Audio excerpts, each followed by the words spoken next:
From the word zombie never actually being used in the whole show to a fan going all werewolf on Norman Reedus, here are some things you didn't know about The Walking Dead. Let's kick this off with the fact that there's no mention of zombies in the whole show. So, in The Walking Dead, not a single person has ever let the word zombie slip out of their mouth. Can you believe it? Those crafty characters have their own quirky lingo to refer to those shuffling, flesh-craving undead dudes. Instead of zombie, they throw around terms like walkers, biters, roamers, and herds. It's like they've created their own dictionary of post-apocalyptic slang. But that's not all. It's like the concept of zombie movies doesn't exist in that crazy TV show and comic book universe. Pretty cool, right? But what's even cooler is the fact that one of our faves was actually on the verge of getting arrested while shooting. Let me tell you, Michael Rooker really knocked it out of the park in Season 1 of The Walking Dead as the wild and unpredictable Merle. Man, he made quite the impression. Merle wasn't exactly the type of guy you'd want to hang out with, though, what with his drug-addled mind and those racist rants he'd go on. But you know what? He was an absolute riot to watch on screen.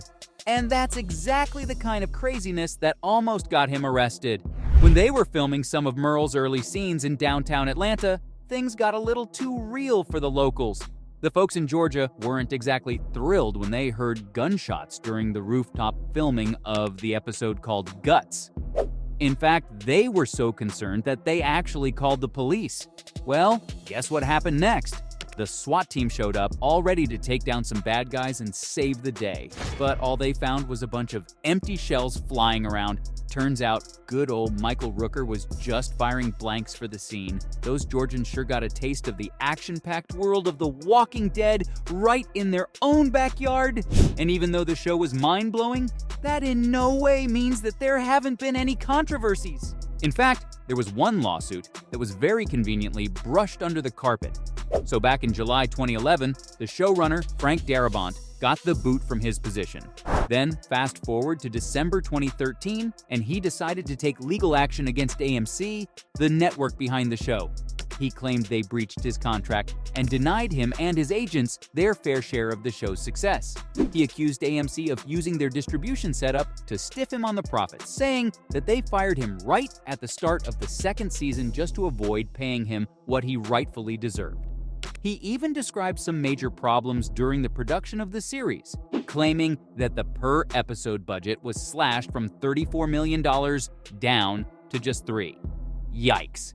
And get this, they still wanted to keep that sweet tax credit offered by the state of Georgia for filming there.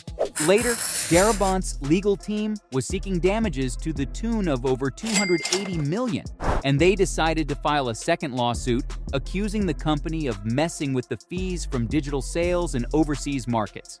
In this second lawsuit, they were gunning for an extra $10 million in damages. Then, AMC finally reached a settlement, and the magic number was a whopping $200 million. Not only that, but AMC also agreed to pay Darabont future royalty payments. And even though Frank made it out, some say that the decision to fire him wasn't bad, considering how he had horrible plans for the show. But before we get into that, let's talk about the man, the myth, the legend, Shane Walsh. If you ask me, he was one of the big shots in the first 2 seasons of The Walking Dead. Seriously, the show just wouldn't have been the same without him, especially during Season 2 on the farm, where things could have been a total snooze fest if it weren't for Shane slowly losing his marbles in the background. He added that extra touch of excitement, you know? But here's the twist. If things had gone according to Darabont's original plan for the series, Shane would have been a goner by the end of the first season. The mastermind behind the show had something else in mind for Shane's fate. The Walking Dead was initially only given 6 episodes for Season 1, and in a crazy turn of events, Shane outlived his comic book counterpart. And not only did he survive, but he also became a major driving force for much of the plot during Season 2. That's not the only time something was changed in the series, though. You see, when it comes to The Walking Dead, the TV series likes to take inspiration from Robert Kirkman's comic book series. You'll often find that the show follows the major characters and plot points from the comics, but the TV series doesn't aim to be a replica of the comics. Nope, they like to put their own spin on things and mix it up a bit. Gotta keep us on our toes, right? One of the ways they shake things up is by collaborating with Robert Kirkman himself. The series writers and Kirkman work together closely, and they even change how a character dies. Let me give you an example.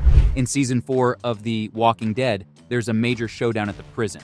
In the comics, it's Tyrese who gets his head chopped off in that intense moment. But in the TV series, they decided to shake things up, and instead, it's poor Herschel Green who meets a gruesome fate courtesy of the Governor's Blade. And there's one more shift from the comics. Daryl Dixon. So he doesn't exist in the comic books at all. Daryl's a unique creation, tailor-made for the TV series. But here's the cherry on top.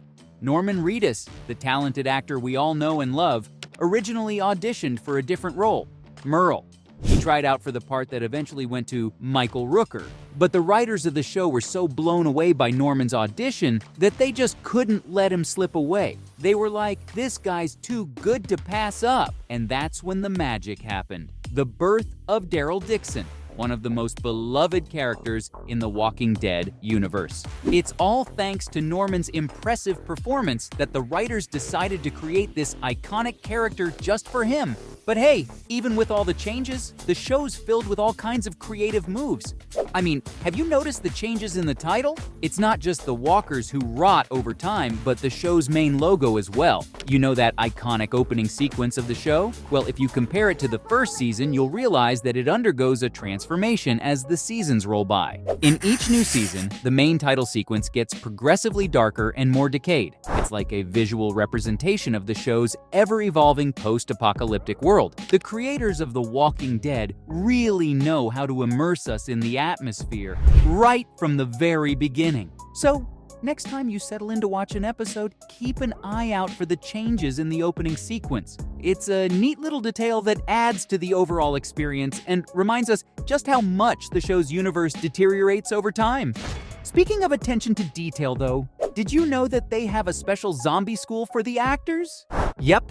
They have to learn the art of walking and moving like a proper walker before they're cast as one of the dead. How cool is that? These talented actors are instructed to stay absolutely silent and not blink at all. They've got to embrace that eerie stillness that makes the walkers so creepy and unnerving. But let's talk about the ideal walker look. According to the executive producer, the perfect walker actor should have big eyes, a good bone structure, and a long neck. It's all about creating that distinct walker appearance that sends chills down our spines. But here's a fun fact. Those croaky sounds you hear from the walkers, they're actually added in during post-production. So the actors focus on perfecting their movements while the special effects team takes care of the bone-chilling groans we associate with the walkers. And remember how I said how everyone loved Norman? Well, it looks like some loved him a little too much. There was a fan on the cast who actually bit him. At a Walker Stalker convention, things got really wild for Norman. This fan went full-on werewolf mode when they saw him and ended up biting him. But hey, no worries because he wasn't hurt and he didn't make a big fuss about it. Instead, he walked away with an epic tale to share. So, from a fan going all werewolf on Norman Reedus to the word zombie never actually being used in the whole show, those were some things you didn't know about The Walking Dead.